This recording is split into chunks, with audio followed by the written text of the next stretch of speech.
Hello అండి. అందరికీ నమస్కారం. మన ఛానల్ కుటుంబ సభ్యులందరికీ కూడా వినాయక చవితి శుభాకాంక్షలు. మనం ముందుగానే వినాయక చవితి యొక్క శాస్త్రీయ దృక్పథాన్ని గురించి, ఆ నైవేద్యం పెట్టడంలో ఉండే పరమార్థాన్ని గురించి, అదేవిధంగా పత్రి పూజ, దాంట్లో ఉండే ఆ పత్రిని మనం పత్రిలో ఉండేటువంటి ఔషధ గుణాలని గురించి, ఆరోగ్య రహస్యాలని గురించి మనం ముందర వీడియోల్లో చెప్పుకోవడం జరిగింది. ఈరోజు విఘ్నేశ్వరుని యొక్క పూజా విధానాన్ని గురించి క్లుప్తంగా వివరించడం జరుగుతుంది. ముందుగా ఈ విఘ్నేశ్వరుని యొక్క పూజకు కావలసినటువంటి పూజా ద్రవ్యాల గురించి తెలుసుకుందామా? మీకు అందరికీ తెలిసినవే, అయినా మరొకసారి గుర్తు చేస్తున్నానండి.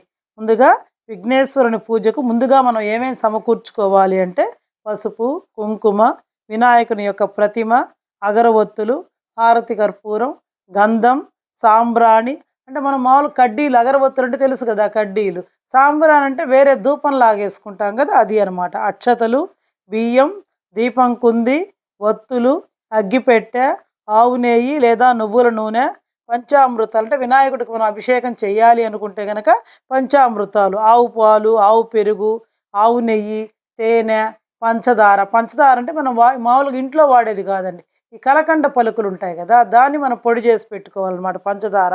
ఇంకా తమలపాకులు, ఒక్కల్ని పోక చెక్కలను కూడా అంటారు, పువ్వులు, పండ్లు, వస్త్రము, యజ్ఞోపవీతము, గంధం, పంచపాత్ర, ఉద్ధరిణ, కలశానికి ఇంకొక పాత్ర, పళ్ళెము, కొబ్బరికాయలు, ఇంకా మనం నైవేద్యానికి ఏమేమి పెట్టాలనుకుంటామో అవన్నీ నైవేద్య పదార్థములు, ఇంకా పత్రి, ఇంకా కొంతమంది పాలవెల్లి కడతారు కాబట్టి పాలవెల్లి, ఇంకా పత్తి చేయబడిన వస్త్రములు. వినాయకుడికి మనం వస్త్రం సమర్పయామంటే దూత్తో చేస్తాం కదా, పత్తితోటి, అలాంటి వస్త్రములు, ఇంకా మామిడి తోరణాలు, ఇంకా దేవునికి తగిన పీఠము, దీపారాధన కుందులు, ఒత్తులు, చమురు, కలశము, సుగంధ ద్రవ్యములు మొదలుగున్నవి అన్నమాట. ఇవన్నీ కూడా మనం విఘ్నేశ్వరుని యొక్క పూజకి సమకూర్చుకోవాల్సినటువంటి పూజా ద్రవ్యాలు. ఇంకా నైవేద్యానికి ఉండ్రాళ్ళు 21, వడపప్పు, పానకము, అటుకులు, కొబ్బరి ముక్కలు, బెల్లము, అరటి పండ్లు, పిండి వంటలు మరియు ఆహార పదార్థాలు. ఇవన్నీ కూడా మనకు ఏది కుదిరితే చేసుకోవచ్చండి. 21 మేము ఉండేది ఒకళ్ళిద్దరము అంటే చేసి ఎవరికైనా పెట్టండి, పిల్లలకు ఉండ్రాళ్ళు, అంతే కదా. లేదు మేము 5 పెట్టుకుంటాం, ఎవరు తీసుకునే వాళ్ళు లేరంటే అవన్నీ కూడా మీ ఇష్టాలన్నమాట. ఇంకా పూజా పత్రి మీకు తెలుసు కదండి, 21 రకాల పత్రి మన ఛానల్లో కూడా ముందుగానే పెట్టున్నాము. కాబట్టి ఆ పూజా పత్రిని కూడా సమకూర్చుకోవాలన్నమాట. కాబట్టి ఇవన్నీ కూడా సమకూర్చుకొని ముందరగానే తమకి మరి ఏవి దొరికితే అవి, అన్నీ దొరకవు కదండి పత్రి కూడా, వాటన్నిటిని కూడా సంపాదించుకొని ఆయా మంత్రాలతోటి మనం వినాయకుడిని అంటే స్వామివారిని భక్తి శ్రద్ధలతో పూజించాలి. ఒకవేళ అన్ని పత్రులు దొరక్కపోయినా కూడా, దాంట్లో లోపం కలిగినా కూడా భక్తిలో మాత్రం లోపం రాకూడదు. మనం ఏ కథ చెప్పినా, ఏ వ్రతం చెప్పినా ఏం చెప్తారు, వ్రతలోపమైనా భక్తి లోపం మాత్రం ఉండకూడదు అనమాట. కాబట్టి ఒకవేళ పత్రి మనకి లభ్యం కాలేదనుకోండి, అక్షతలతోటో పువ్వులతోటో పూజించవచ్చు. ఇంకా ఈ విఘ్నేశ్వరుని యొక్క పూజా విధానంలో కొంతమంది పాలవెల్లిని కూడా కట్టడం జరుగుతుంది. అంటే అది ఎట్లా అంటే, విఘ్నేశ్వర స్వామి యొక్క పీఠానికి పైభాగంలో పాలవెల్లిని కట్టాలన్నమాట. ఈ పాలవెల్లిని పసుపు కుంకుమలతోటి, పూజా పత్రితోటి, మనం పత్రి తెచ్చుకుంటాం కదా, దాంతో అంతా కూడా అలంకరించవచ్చు, శోభాయమానంగా అలంకరించాలన్నమాట. దీనినే మనం సామాన్యంగా ఏమని పిలుస్తామంటే పాలవెల్లి పూజ అని పిలుస్తాం. అంతేగాని పాలవెల్లి పూజ అనేది సపరేట్గా ఉండదు. దానికి పసుపు కుంకుమ రాసి చక్కగా మనకు లభ్యమైనటువంటి పత్రితోటి, మామిడి తోరణాలతోటి, పండ్లతోటి అందంగా శోభాయమానంగా అలంకరించడాన్నే పాలవెల్లి పూజ అంటారనమాట. ఇంకా ఈ పూజా మందిరంలో విద్యార్థుల చేత ఖచ్చితంగా వినాయక చవితి పండగకి విద్యార్థుల చేత కూడా ఖచ్చితంగా పూజ చేయించాలి. వాళ్ళకి సపరేట్గా ఒక బట్ట ఆరేసి పెట్టుకొని ఆ బట్ట కట్టించి వాళ్ళ చేత పూజ చేయించాలి. చిన్నప్పుడు మా అమ్మ మా చేత ఖచ్చితంగా పూజ చేయించేదండి. ఉదయాన్నే మామూలుగా స్నానం చేసి బట్టలు వేసుకున్నా కూడా సపరేట్గా వస్త్రాలని ఆరేసేది పక్కన. ఆ తర్వాత పూజకు ముందర కాళ్ళు చేతులు కడుక్కొని వచ్చి ఈ బట్టలు ఇప్పి ఆ మడి బట్టలు కట్టుకొని చక్కగా పూజ చేసుకునేవాళ్ళం. కాబట్టి విద్యార్థుల చేత, ఎందుకంటే వాళ్ళ చదువులో కానీ వాళ్ళ జీవితంలో కానీ ఏ విఘ్నాలు రాకుండా ఉండాలి అంటే ఖచ్చితంగా ప్రతి ఒక్కళ్ళు చేసుకోవాలి. విద్యార్థుల చేత కూడా ఖచ్చితంగా చేయించాలి. చిన్నపిల్లల చేత 5 ఏళ్ల దగ్గర నుంచి పిల్లల చేత ఖచ్చితంగా కూడా చేయించవచ్చు అనమాట. కాబట్టి విద్యార్థులైతే ఇంకా ఈ వినాయకుడితో పాటు, విఘ్నేశ్వర స్వామితో పాటు సరస్వతీదేవి పటాన్ని, ఇంకా వాళ్ళ పుస్తకాలు ఉంటాయి కదా, మేము మేము కూడా చిన్నప్పుడు పెట్టుకునేవాళ్ళం అండి వినాయక చవితి పండగకి. వాళ్ళ యొక్క పాఠ్య పుస్తకాలు, పెన్ను, పెన్సిలు, ఇంకా వ్యాపారస్తులైతే విఘ్నేశ్వర స్వామితో పాటు లక్ష్మీ అమ్మవారి ఫోటోని, ఇంకా వాళ్ళు ఈ యొక్క లెక్కల పుస్తకాలు ఉంటాయి కదా, వ్యాపార లెక్కల పుస్తకాలు, ఇంకా ఏ వ్యాపారం చేస్తుంటే ఆ వస్తువులు అనమాట. వ్యవసాయదారులు అయితే వాళ్ళకి తగ్గ వస్తువులు, ఇప్పుడు కరెంటు పని చేసేవాళ్ళు అనుకోండి, కటింగ్ ప్లేయరు, స్క్రూ డ్రైవరు ఇలాంటివి. ఇప్పుడు మా వారు ఎక్కువ ఎలక్ట్రీషియన్ వర్క్ కూడా చేస్తారంటే కాబట్టి అవి పెట్టి మేము ఎక్కువగా పూజించుకునేవాళ్ళం. వాటిని కూడా పెట్టి మేము పూజ చేసేవాళ్ళం అనమాట. కాబట్టి ఈ ఉద్యోగులు కానీ ఎవరైనా సరే విఘ్నేశ్వర స్వామితో పాటు తమ ఇష్టదైవం యొక్క ప్రతిమని కానీ పటాన్ని కానీ పెట్టి దానికి గంధం బొట్టు పెట్టి ఈ విఘ్నేశ్వర స్వామి దగ్గర ఉంచి పూజించుకోవచ్చు అనమాట.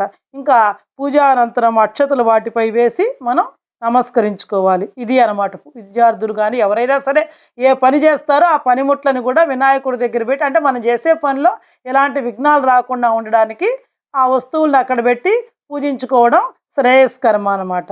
ఇంకా అయితే ఈ వినాయకుడిని పూజించడంలో గణేశుని పూజలో ఏవే విగ్రహాలను ఉపయోగించాలి, ఏ ఏ విగ్రహాన్ని ఉపయోగిస్తే మనకు ఎలాంటి ఫలితం లభిస్తుందో దాని యొక్క విశిష్టతను గురించి ఇప్పుడు చెప్తానన్నమాట.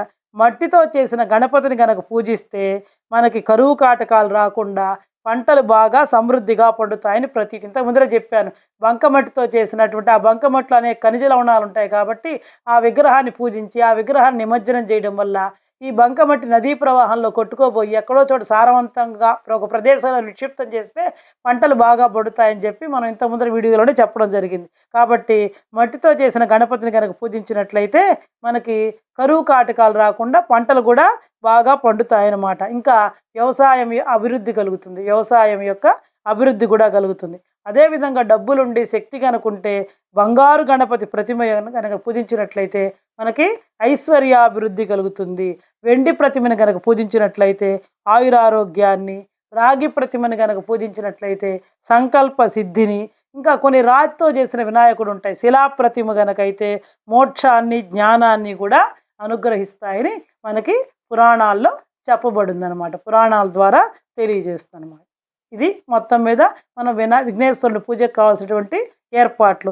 ఇప్పుడు పూజకు ముందరగా మనం ఏం చేయాలంటే ఒక పీట తీసుకొని ఆ పీటను శుభ్రంగా కడుక్కొని దానికి పసుపు రాసి దాని మీద ముగ్గేసి దాని మీద బియ్యం పోసి దాని మీద ఒక వస్త్రాన్ని పరిచి దాని మీద బియ్యం పోసి దాని మీద విఘ్నేశ్వర స్వామి యొక్క ప్రతిమ నుంచి పై భాగంలో ఇందాకనే చెప్పాను కదా, పాలవెలిని పసుపు కుంకుమలతోటి పత్రితోటి శోభాయమానంగా అలంకరించినటువంటి పాలవెలిని కట్టి అటు ఇటు అరటి పిలకల్ని కట్టి, ఇదంతా మన యొక్క శక్తిని బట్టి మనకి దొరికిన దాన్ని బట్టి అండి కట్టి వినాయకుడి ప్రతిమను ఉంచాలి. ముందు భాగంలో ఇంకొక తమలపాకో పళ్ళెమో పెట్టి దాంట్లో కొన్ని బియ్యం పోసి పసుపు వినాయకుడు, లేదు తమలపాకేసి డైరెక్ట్గా బియ్యం మీదనే తమలపాకేసి తమలపాకు మీద పసుపుతో చేసినటువంటి వినాయకుడిని పెట్టాలండి, వినాయకుడిని ఉంచాలన్నమాట.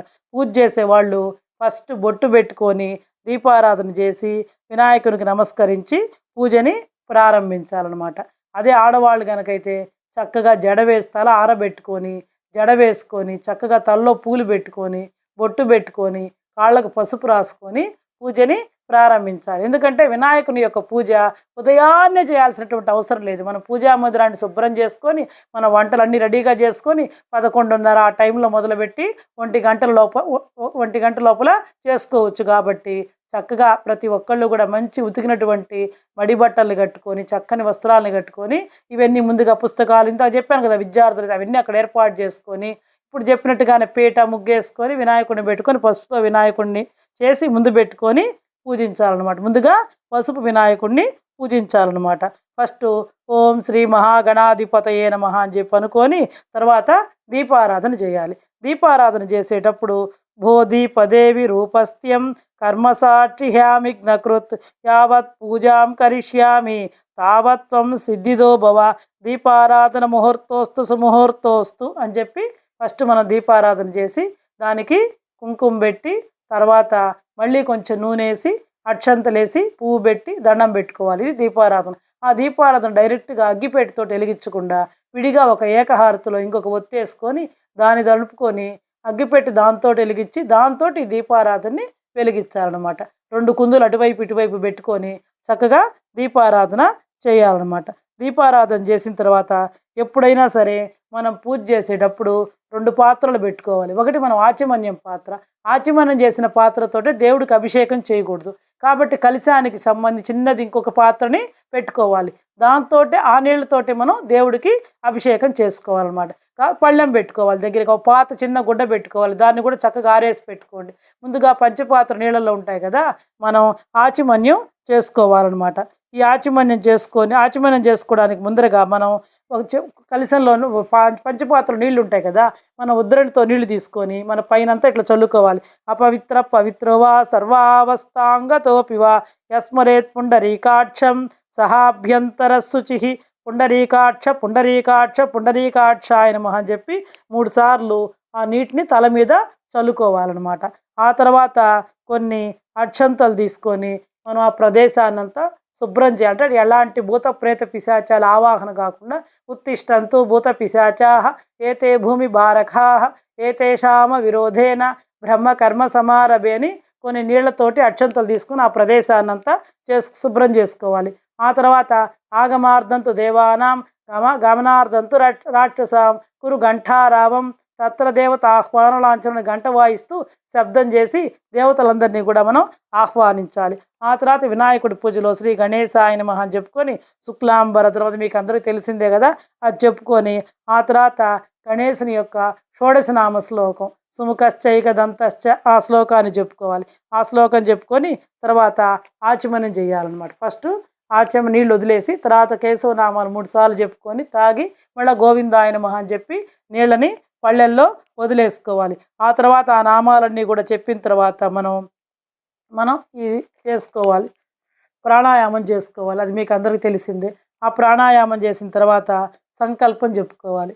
సంకల్పం అంటే మనందరికీ మన దేశకాలం మనం ఇప్పుడు ఏంది, ఏ సంవత్సరం జరుగుతుంది, మన పేర్లు, మన కుటుంబ సభ్యుల పేర్లు అవన్నీ చెప్పుకొని చక్కగా సంకల్పం చెప్పుకొని ఫస్ట్ ఇంటి పెద్ద ఎవరైతే ఉంటారో ఆ పెద్ద పేరు చెప్పుకొని ఆ తర్వాత ఆయన భార్య, ఆ తర్వాత వాళ్ళ పిల్లలు, ఆ తర్వాత వాళ్ళ పిల్లలు, ఇట్లా వరుసగా పేర్లు ఫలానా గోత్రము. ఇప్పుడు మనం ఏం చెప్పుకుంటున్నాం, ఏనాం విశ్వావసనామ సంవత్సరం, దక్షిణాయనం, వర్ష ఋతువు, భాద్రపద మాసం, శుక్లపక్షం, చతుర్థ్యాం శుభదిదౌ, అద్య వాసరస్తు బుధవారం సౌమ్యవాసరే శుభనక్షత్ర శుభయోగ శుభకరణ ఏ వంగుణ విశేషణ విశిష్టాయాం శుభదిదౌ శ్రీమాన్ శ్రీమత అని చెప్పి ఎవరి గోత్రం వాళ్ళు చెప్పుకొని తర్వాత ఇంటి యజమాని పేరు ఫస్ట్, తర్వాత ధర్మపత్ని సమేత అని చెప్పి ఆయన భార్య పేరు, ఆ తర్వాత కొడుకు కోడల పేరు లేదా పిల్లల పేర్లు, ఇట్లా మీ ఇంట్లో ఉండే వాళ్ళ పేర్లు. ఎక్కువగా మగవాళ్ళు కూర్చొని చేస్తే మంచిది. వినాయక చవితి పూజ ఎక్కువగా భార్యాభర్తలు ఇద్దరు కూర్చొని ఫస్ట్ ఆయన సంకల్పం చేసి ఆయన చెప్పుకుంటుంటే బాగుంటుంది. కుదరకపోతే ఏం చేస్తాం, అది వేరే విషయం అండి. తర్వాత అందరి పేర్లు చెప్పుకున్న తర్వాత మమ సకుటుంబస్య సబాంధవస్య క్షేమస్థైర్య విజయ అభయ ఆయురారోగ్య ఐశ్వర్యాభివృద్ధ్యర్థం ధర్మార్థ కామమోక్ష చతుర్విధ ఫల పురుషార్థ సిద్ధ్యర్థం సకల ధన కనక విద్యాప్రాప్త్యర్థం వస్తువాహన సమృద్ధ్యర్థం సర్వాభీష్ట ఫల సిద్ధ్యర్థం పుత్ర పౌత్రాభివృద్ధ్యర్థం శ్రీ గణపతి దేవతాముద్దిశ్య శ్రీ గణపతి దేవతా ప్రీత్యర్థం కల్పోక్త ప్రకారేణ యావచ్చక్తి ధ్యానావాహనాది షోడశోపచార పూజాంచ కరిష్య అని చెప్పి మనం ఆచమనం చేసాం. దాని మీద చేయబెట్టుకోవాలి. ఆ తర్వాత కలశ పూజ ఇందాకనే చెప్పాను కదా, వేరే దాంట్లో నీళ్లు పెట్టుకోవాలని చెప్పి దాంట్లో కొంచెం గంధము, అక్షతలు, ఇంకా పువ్వు అవన్నీ వేసి చుట్టూ కూడా 3 పక్కల గంధాన్ని పెట్టి అక్షంతలు పెట్టి ఇంకా మీ దగ్గర కాశీ గంగా లాంటివి ఉంటే దాంట్లో కూడా కొంచెం వేసుకోవచ్చు అనమాట. వేసుకొని ఈ కలశ పూజ చేసుకొని కలశ పూజ అయిన తర్వాత అయాంతు శ్రీ గణపతి పూజార్థం ధృతక్షయకారకా కలశోదకేన దేవం ఆత్మానం పూజా ద్రవ్యాన్ని చ సంప్రోక్ష. ఫస్ట్ దేవుడి మీద, తర్వాత మీ మీద, తర్వాత పూజా వస్తువులన్నిటి మీద కూడా సంప్రోక్షం చేయాలన్నమాట. ఆ తర్వాత మనం పసుపుతో వినాయకుడిని చేసుకున్నాం కదా, ఒక తమలపాకు తీసుకొని ఆ వినాయకుడి మీద పెట్టేసి మనం వినాయకుడిని ఆవాహనం చేయాలన్నమాట. పసుపు వినాయకుడిని గణానాంత్వా గణపతి భవామహే కవిం కవీనాముపమశ్రవస్తవం జ్యేష్ఠరాజం బ్రహ్మణాస్ఫుత ఆన శృణ్వన్నూతి విసీద సాధనం అని చెప్పి మనం పసుపు వినాయకుడిని ఆవాహనం చేసి తర్వాత పసుపు వినాయకుడికి కుంకుమ బొట్టు పెట్టాలన్నమాట. తర్వాత మామూలుగా తెలిసిందే, దీనికి ఏంటంటే పసుపు వినాయకుడికి మనం లఘువుగా పూజ చేసుకుంటాం. శ్రీ మహాగణాధిపతి నమః ధ్యాయామి ధ్యానం సమర్పయామి ఆవాహయామి ఆవాహనం సమర్పయామి, తర్వాత ఆసనార్థం అక్షతాన్ని సమర్పయామి, తర్వాత కలశంలో నీళ్లు ఉంటాయి కదా ఆయనకు చూపించి వదలాలి. పాదయోహ పాద్యం సమర్పయామి హస్తయోహ అర్ఘ్యం సమర్పయామి ముఖే ఆచమని సమర్పయామి, తర్వాత పంచామృత స్నానం సమర్పయామని చెప్పి ఆ నీళ్ళని జల్లేసి తర్వాత స్నానానంతరం పంచామృత స్నానానంతరం శుద్ధోదక స్నానం సమర్పయామి, తర్వాత శుద్ధ ఆచమన్యం సమర్పయామి అని చెప్పి ఆ తర్వాత వస్త్రాన్ని సమర్పయామంటే మనం ఇందాక చెప్పే దూద్తో చేసిన వస్త్రాలని యజ్ఞోపవీతాన్ని రెండు సమర్పించేది. తర్వాత ఆభరణార్థం అక్షతాన్ని సమర్పయామి, గంధము కుంకుమ పెట్టేది ఆయనకి, గంధస్యోపరి అలంకరణార్థం అక్షతాన్ని సమర్పయామని చెప్పి ఆ తర్వాత ఈ షోడశ నామాలు ఉంటాయి కదా, ఓం సుముఖాయ నమ, ఓం ఏకదంతాయ నమ, ఓం కపిలాయ నమ, ఓం గజకర్ణకాయ నమ, ఓం లంబోదరాయ నమ, ఓం వికటాయ నమ, ఓం విఘ్నరాజాయ నమ, ఓం గణాధిపాయ నమ, ఓం ధూమకేతవే నమ, ఓం గణాధ్యక్షాయ నమ, ఓం ఫాలచంద్రాయ నమ, ఓం గజాననాయ నమ, ఓం వక్రతుండాయ నమ, ఓం శూర్పకర్ణాయ నమ, ఓం హేరంబాయ నమ, ఓం స్కందపూర్వజాయ నమ, ఓం శ్రీ మహాగణాధిపతయే నమ, నానావిధ పరిమళ పత్ర పుష్పాన్ని సమర్పయామని చెప్పి ఈ షోడశ నామాలతోటి ఆయనకు పూజ చేయాలి. పూజ చేసిన తర్వాత కడ్డీని వెలిగించాలి. ఆ తర్వాత ఏకహారతిలో చిన్న దీపాన్ని వెలిగించాలి, లేదా మన దగ్గర వెలిగించిన దీపం చూపించినా సరిపోతుంది. ఆ తర్వాత నైవేద్యం ఏదో ఒకటి బెల్లం ముక్కో ఏదో ఒక టెంకాయ, మీకు శక్తి ఉంటే పండ్లు, ఖచ్చితంగా బెల్లం ముక్క మాత్రం పెట్టాలి. బెల్లం ముక్క నైవేద్యం పెట్టేసి నైవేద్యం పెట్టిన తర్వాత కర్పూర హారతిని ఆయనకి చూపించాలి. ఆ కర్పూర హారతి అయిపోయిన తర్వాత ఆయనకి వక్రతుండ మహాకాయ కోటి సూర్య సమప్రభ అవిఘ్నం కురు మే దేవ సర్వకార్యేషు సర్వదా అని చెప్పి శ్రీ మహాగణాధిపతి నమః ఆత్మ ప్రదక్షిణ నమస్కారాన్ని సమర్పయామని చెప్పుకొని ఆ తర్వాత పళ్ళెల్లో నీళ్లు పోసుకొని గణాధిపతి సుప్రీత సుప్రసన్నో వరదో భవతు మమ ఇష్టకామ్యార్థ ఫలసిత్యర్థం శ్రీ మహాగణాధిపతి ప్రసాదం శిరసా గృణామని చెప్పి ఆయన దగ్గర ఉండేటువంటి 2 అక్షంతలు తీసుకొని అందరి నెత్తిన వేసుకోవాలన్నమాట. ఆ తర్వాత ఆయన్ని ఉద్వాసం చెప్పినట్టుగా ముందుకు అటు ఇటు కదిలిపించి శ్రీ మహాగణాధిపతి యథాస్థానం ప్రవేశయామి అని చెప్పి ఆ పసుపు గణపతిని కొంచెం తూర్పు దిక్కుకు జరిపి మళ్ళీ యథాస్థానంలో అంతమంది ఎక్కడున్నాడో అక్కడే పెట్టేసేయాలన్నమాట. ఈ విధంగా పసుపు గణపతి పూజ అయిపోయింది. ఆ తర్వాత ఇప్పుడు మన వరసిద్ధి వినాయకుని యొక్క పూజ ప్రారంభం చేయాలి. ఎవరైనా సరే ఆ విధంగా ఫస్ట్ పసుపు గణపతిని పూజ చేసుకొని మళ్ళీ వరసిద్ధి వినాయక పూజని ప్రారంభించాలి. ఇది కూడా మామూలుగానే మళ్ళీ కేశవనామాలు చెప్పేసుకొని ఆ తర్వాత మన వినాయకుడి విగ్రహం ఉంటుంది కదా, ఆల్రెడీ సంకల్పం అని చెప్పేసుకున్నాం కదా మనం, ఆ వినాయకుడికి మనం ప్రాణప్రతిష్ఠ చేసుకోవాలన్నమాట. ఫస్ట్ దాని మీద ఈ తమలపాకును పెట్టుకొని ఆ వినాయకుని మంత్రంతో నేను ఇక్కడ క్లుప్తంగా చెప్తున్నానంటే మీకు మళ్ళీ అన్నీ చెప్పాలంటే కష్టం కదా. ఈసారి నాకు కుదిరినప్పుడు ఈసారి మీకు మళ్ళీ పూజా విధానాన్ని ఈసారి చూపిస్తాను. ఈసారి కుదరలేదు నాకు, కాబట్టి ఇప్పుడు మీకు క్లుప్తంగా వివరిస్తున్నాను. ఆ తర్వాత ఆ తమలపాకుతోటే మనం పెద్ద వినాయకుడిని పెట్టున్నాం కదా, అదే మట్టితో చేసిన వినాయకుడిని, అది బంగారం కానీ వెండి కానీ మట్టి కానీ అది మీ ఇష్టం. ఆ వినాయకుడిని ఫస్ట్ ప్రాణప్రతిష్ఠ చేసుకోవాలన్నమాట. ఆ ప్రాణప్రతిష్ఠ చేసుకున్న తర్వాత మళ్ళీ ఆయన్ని ఆవాహనం చేయాలన్నమాట. ఆ యజమాని రాళ్ళు ధర్మపత్ని ఇద్దరు పట్టుకొని ఆ వినాయకుడిని కూర్చోబెట్టినట్టుగా ఆవాహనం చేయాలన్నమాట. ఆవాహనం చేసిన తర్వాత ఆయనకి ఆసనం మనం ఆల్రెడీ పీట మీద కూర్చోబెట్టాం కదా, 2 అక్షంతలు వేసుకొని ఆయనకి దండం పెట్టాలన్నమాట. ఆసనం కూర్చున్నాడు అని చెప్పేసి ఆ తర్వాత ఆసనార్థం అక్షతాన్ని సమర్పయాలి. ఫస్ట్ ధ్యానం చేసుకుంటాం. మనం ప్రాణప్రతిష్ఠ చేసిన తర్వాత ఆయనకి ధ్యానం చేసుకుంటాం. నాయన మహానుభావ వినాయకుడు అని చెప్పి మీకు వచ్చినటువంటి ఏదో ఒక శ్లోకం వచ్చు కదా, ఏదైనా కూడా ఆ శ్లోకాన్ని లేదా మనం ఇంత ముందర చెప్పుకున్నాం ఈ పద్యాలని కానీ ఏదో ఒక పద్యాన్ని చెప్పుకొని ఆయన్ని ఫస్ట్ ఆవాహనం చేసుకుంటాం. ఆవాహనం చేసుకున్న తర్వాత ఆ తర్వాత మనం ఆసనం ఫస్ట్ ప్రాణప్రతిష్ఠ చేస్తాం. అర్థమైంది కదండి. ఫస్ట్ వినాయకుడికి కూర్చోబెట్టి అంటే మనం ఆయన్ని ప్రాణప్రతిష్ఠ చేసి మనకి మనిషిగా భావిస్తాం అనమాట. ఆ తర్వాత ధ్యానం చేసుకుంటాం మనసులో ఆయన. ఆ తర్వాత ఆవాహనం చేస్తాం. ఆవాహనం చేసిన తర్వాత ఆ తర్వాత ఆసనం ఒక మనిషిలాగేనండి. మన ఇంటికి వచ్చాడు అనుకోండి, రండి కూర్చోండి కాళ్ళు కడుక్కోండి, ఇలాగే కదా చేస్తాం మనం కూడా. ఇది కూడా అంతే, ఆసనం చూపిస్తాం. తర్వాత కాళ్ళు కడుక్కోమంటాం పాద్యం, తర్వాత చేతులు కడుక్కోమంటాం అర్ఘ్యం, తర్వాత ఆచమని మంచినీళ్ళు తాగమంటాం తాగుతాడు. ఆ తర్వాత మనం ఏదైనా పెడతాం. ఆ తర్వాత ఆయనకి పంచామృతాలతోటి కుదిరినటువంటి వాళ్ళు పంచామృతాలతో మట్టి వినాయకుడికి అయితే ఏం చేస్తాం, చేయలేం కదా, ఊరికి అవి చల్లుకోవడం అనమాట. పంచామృతాలతో చల్లుకోవడం. లేదా మీ దగ్గర బంగారం రాతి వినాయకుడు అంటే దానికి పంచామృతాలు ఆవు పాలు ఆవు పెరుగు ఆవు నెయ్యి తేనె ఈ శర్కర చెప్పాను కదా, వాటితో అభిషేకం చేసుకోవటం చక్కగా చేసుకున్న తర్వాత మళ్ళీ ఆ శుద్ధోదక స్నానం చేసేయడం. లేదు కొబ్బరికాయ ఉంటే ఫలోదక స్నానం చేయించవచ్చు. తర్వాత శుద్ధోదక స్నానం. తర్వాత మీ దగ్గర పన్నీరు ఉంటుంది కదండి, పన్నీరు కనుకుంటే సుగంధ పరిమళ భరిత స్నానం చేయించేసిన తర్వాత ఈ వెండి ఆ రాతి వినాయకుడు వాటికైతే మళ్ళీ గంధం పెట్టి బొట్టు పెట్టి పెడతాం అక్కడ. ఈ మట్టి వినాయకుడికైతే ఊరకు నీళ్లు చల్లుతాం అనమాట. అంతే కదా చేస్తాం ఎవరమైనా కూడా. ఆ తర్వాత మళ్ళీ యథాప్రకారంగా శుద్ధోదక స్నానం, ఆ తర్వాత వస్త్రాన్ని సమర్పిస్తాం.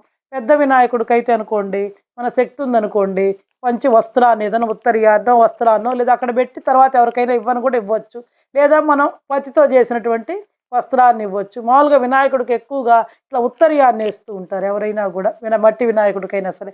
వస్త్రం, తర్వాత యజ్ఞోపవీతం, పతితో చేసినటువంటి యజ్ఞోపవీతం, ఆ తర్వాత గంధం పెట్టడం, ఆ తర్వాత బొట్టు పెట్టడం, ఆ తర్వాత అక్షంతలు వేయడం, ఆ తర్వాత పుష్పాలని సమర్పించడం అనమాట. ఈ విధంగా అయిపోయిన తర్వాత అంగపూజ చేస్తాం. అంటే గణేశుడి యొక్క ఒక్కొక్క అవయవాన్ని వర్ణిస్తూ మనం అంగపూజ అనేటువంటిది చేయడం జరుగుతుందన్నమాట. ఆ అంగపూజ అంటే ఏంటంటే, గణేశాయ నమః పాదౌ పూజయామి, ఏకదంతాయ నమః గుల్పౌ పూజయామి, విఘ్నరాజాయ నమః జానుని పూజయామి, కామారి సూనవే నమః జంగే పూజయామి, అకువాహనాయ నమః ఊరు పూజయామి, హేరంబాయ నమః కటిం పూజయామి, లంబోదరాయ నమః ఉదరం పూజయామి, గణనాథాయ నమః హృదయం పూజయామి, స్థూలకంఠాయ నమః కంఠం పూజయామి, పాశహస్తాయ నమః హస్తౌ పూజయామి, గజవక్త్రాయ నమః వక్త్రం పూజయామి, విఘ్నహంత్రే నమః నేత్రౌ పూజయామి, శూర్పకర్ణాయ నమః కర్ణౌ పూజయామి, ఫాలచంద్రాయ నమః లలాటం పూజయామి, సర్వేశ్వరాయ నమః శిరః పూజయామి, శ్రీ గణాధిపాయ నమః సర్వాణ్యంగాన్ని పూజయామి అని చెప్పి అంగపూజ అంటే గణేశుడి యొక్క అన్ని అవయవాలకి మనం పూజ చేయడం జరుగుతుందన్నమాట. ఆ తర్వాత ఏకవింశతి పత్ర పూజ, మనం ఇంత ముందర చెప్పుకున్న పత్రి పూజలో కూడా వచ్చింది. ఒక్కొక్క నామం చెప్పినప్పుడు ఒక్కొక్క పత్రుని, మనకు దొరికిన పత్రుని వేయడం, దొరకని దానికి అక్షంతలో పువ్వులో సమర్పించడం. ఈ విధంగా ఏకవింశతి పత్ర పూజ చేయాలన్నమాట. సుముఖాయ నమః మాచీపత్రం పూజయామి, అది మనం పత్రి పూజలో కూడా చెప్పుకున్నాము. దాన్ని చూసి మీరు చదువుకోండి అనమాట. అది పత్రి పూజ. ఆ పత్రి పూజ అయిన తర్వాత గణపతికి మహాప్రీతికరమైనటువంటిది ఏంటంటే గరిక దూర్వాయుగ్మ పూజ అనమాట. దీనికి గణాధిపాయ నమః దూర్వారయుగ్మం పూజయామి, ఉమాపుత్రాయ నమః దూర్వారయుగ్మం పూజయామి, అకువాహనాయ నమః దూర్వారయుగ్మం పూజయామి, ఈశపుత్రాయ నమః దూర్వారయుగ్మం పూజయామి, సర్వసిద్ధిప్రదాయ నమః దూర్వారయుగ్మం పూజయామి, ఇభవక్త్రాయ నమః దూర్వారయుగ్మం పూజయామి, మూషికవాహనాయ నమః దూర్వారయుగ్మం పూజయామి, కుమారగురవే నమః దూర్వారయుగ్మం పూజయామి అని చెప్పి దూర్వాయుగ్మ పూజ చేసేయాలి. ఈ దూర్వాయుగ్మ పూజ అయిన తర్వాత అందరికీ తెలిసినటువంటిదే, ఎక్కడైనా పుస్తకాలు లభిస్తుంది, గణపతి యొక్క అష్టోత్తరాన్ని చదువుకోవాలి. అష్టోత్తరం అంతా చదివిన తర్వాత శ్రీ సిద్ధి బుద్ధి సమేత వరసిద్ధి వినాయక స్వామినే నమః అష్టోత్తర శతనామ పూజాం సమర్పయామి అని చెప్పేసి, ఆ తర్వాత ఏంటంటే మనకి ఏదైనా గణేశుని యొక్క ప్రార్థనా శ్లోకాలు మన ఛానల్లో పెట్టడం జరిగింది. తొండమున ఏకదంతము ఒకటి, తొలుత నవిఘ్నమస్తనుచు, అలా ఆ ప్రార్థనా శ్లోకాలన్నీ కూడా చదువుకోవడం అన్నమాట. ఈ ప్రార్థనా శ్లోకాలన్నీ కూడా చదివిన తర్వాత ఏదో ఇంకా మీకు వచ్చినటువంటి వినాయకుడి స్తోత్రాలు కానీ ఏవైనా సరే అవన్నీ చదువుకున్న తర్వాత పిల్లల చేత మాత్రం ఖచ్చితంగా నేను మన ఛానల్లో పెట్టినటువంటి ఆ వినాయకుని యొక్క ప్రార్థనా శ్లోకాలని ఖచ్చితంగా ఈ టైంలో చదివించండి. ఆ తర్వాత యథాప్రకారం ధూపం కడ్డీలు వెలిగించడం లేదా ధూపం వేయడం, తర్వాత మళ్ళీ కర్పూర దీపాన్ని చూపించడం. ఆ తర్వాత మనం గణపతికి ఏమైతే నైవేద్యం పెట్టదలుచుకున్నామో ఖచ్చితంగా టెంకాయ, వడపప్పులు, అరటి పండ్లు, ఈ వెలగ పండ్లు ఆయనకి ఇష్టం కాబట్టి చెరకు ఇవన్నీ పెడుతుంటారు కదండి, ఖర్జూర పండ్లు ఇవన్నీ ఆయనకి ఇష్టము. లేదా ఇంకా ఇంట్లో పిండి వంటలు ఉండ్రాళ్ళు ఖచ్చితంగా చేస్తారు ఎవరైనా, మోదకాలు, ఇంకా ఇవన్నీ కూడా మీరేం చేసుకుంటే పులిహోర, పొంగలి, దద్దోజలు ఇవన్నీ మీ శక్తి అండి. ఇవి చెయ్యాలి, ఇంతే చేయాలని రూల్ ఏం లేదు. ఏం లేకపోయినా ఉండ్రాళ్ళు పెట్టినా కూడా చాలు, దానికి ఏం ఖర్చు లేదు కదండి ఆయనకి. కాబట్టి ఇలా మీరు ఏమేం చేసుకున్నారో అవన్నీ కూడా నైవేద్యాన్ని పెట్టాలి. నైవేద్యం అయిపోయిన తర్వాత మళ్ళీ శుద్ధ ఆచమన్యం చేసిన తర్వాత మళ్ళీ తాంబూలం అనమాట. తాంబూలం అంటే 3 తమలపాకులు, ఒక్కలు, అక్షంతలు, ఏదైనా సరే పుష్పం, ఫలము, ఏదైనా సుగంధ ద్రవ్యాలు, యాలక్కాయలు ఇలాంటివన్నీ కూడా దక్షిణ తాంబూలాలతోటి దక్షిణ కూడా పెట్టి గణపతికి సమర్పించాలన్నమాట. ఈ తాంబూలం అయిపోయిన తర్వాత మళ్ళీ శుద్ధాచమన్యం నీళ్ళు వదలాలి పళ్ళల్లో. ఆ తర్వాత నీరాజనం, కర్పూర హారతిని ఇవ్వాలి చక్కగా. మీకు వచ్చినటువంటి ఏదైనా మంగళ శ్లోకాలు ఇది కూడా పాడుకోవచ్చు. ఓ బొజ్జ గణపయ్య అనేటువంటిది వినాయకుని యొక్క మంగళ శ్లోకం అనమాట. కాబట్టి దాన్ని చదువుకుంటే ఏదో మీకు వచ్చినవి ఇంకేదైనా మంచి పాటలు వచ్చుంటే పాటలు పాడుకుంటూ ఆ వినాయకుడికి ఆనంద కర్పూర నీరాజనాన్ని సమర్పించాలి. అదైన తర్వాత మంత్రపుష్పం మంత్రపుష్పం చదువుకోవాలి. దాంట్లో ఉంటాయి కదండి శ్లోకాలు. మీకు ఏం రాలేదనుకోండి, శ్రీ సిద్ధి బుద్ధి సమేత వరసిద్ధి వినాయక స్వామినే నమః మంత్రపుష్పాంజలిం సమర్పయామని కూడా చదువుకోవచ్చు అనమాట. ఆ తర్వాత ఆత్మ ప్రదక్షిణ మన చుట్టూ మనం తిరగవచ్చు. లేదు మీరు వినాయకుడి పెద్ద స్థలం ఉండి మధ్యలో ఏర్పాటు చేసి చుట్టూ ప్రదక్షిణ చేయడానికి అవకాశం ఉంటే అంతకంటే భాగ్యమా అండి. ఇంకేమైనా కూడా చక్కగా మీరు ప్రదక్షిణ చేసుకోవచ్చు అనమాట. ప్రదక్షిణ అయిన తర్వాత మళ్ళీ ఆయన్ని కొంచెం పుష్పము అక్షంతలు అవి తీసుకొని ప్రార్థించాలన్నమాట. ప్రార్థించి వాటిల్ని ఆ గణపతి యొక్క విగ్రహం ముందర ఉంచాలన్నమాట. ప్రార్థన, ఆయనని చక్కగా పూజ చేశాము, ఏదైనా సరే మా తప్పులుంటే క్షమించండి అని నమస్తుభ్యం గణేశాయ నమస్తే విఘ్ననాశన ఈప్సితమ్మే వరందేహి పరత్రచ పరాంగతిం వినాయక నమస్తుభ్యం సతతం మోదక ప్రియ నిర్విఘ్నం కురు మే దేవ సర్వకార్యేషు సర్వదా అపరాధ సహస్రాణి క్రియంతే అహర్నిశం మయా పుత్రోయమితి మామత్వా క్షమస్వ గణనాయక శ్రీ సిద్ధి బుద్ధి సమేత వరసిద్ధి వినాయక స్వామినే నమః ప్రార్థన నమస్కారాలు సమర్పయామని చెప్పి నిలబడి మనం పుష్పాలు అక్షంతలు తీసుకొని దీన్ని చదువుకొని వినాయకుడి దగ్గర పాదాల దగ్గర ఉంచాలన్నమాట. ఆ తర్వాత సాష్టాంగ నమస్కారం మీకు అందరికీ తెలిసిందే కదా. మగవాళ్ళైతే చక్కగా బోర్ల పడుకొని నమస్కారం చేయొచ్చు, ఆడవాళ్ళైతే వాళ్ళ యొక్క వక్షస్థలం నేలకి ఆనకూడదు అనమాట. కాబట్టి 2 చేతులు జోడించి తల మోకాళ్ళ మీద నమస్కారం అనేటువంటిది చేసుకోవాలన్నమాట. చూడండి, సాష్టాంగ నమస్కారం చేసుకోవాలి. ఉరసా శిరసా దృష్ట్యా మనసా వచసా తదా పాదాభ్యాం కరాభ్యాం కర్ణాభ్యాం ప్రణామోష్టాంగ ఉచ్యతే శ్రీ సిద్ధి బుద్ధి సమేత వరసిద్ధి వినాయక స్వామినే నమః సాష్టాంగ నమస్కారాన్ని సమర్పయామి అని చెప్పుకోవాలన్నమాట. ఆ చెప్పుకొని తర్వాత మనం కథను చదువుకొని అక్షంతలు వేసుకోవాలి. ఈ కథను గురించి మరొక వీడియోలో తెలియజేస్తాను. ఇప్పటికి ఈ వీడియో ఇంతేనండి. సరే, ఉంటానండి.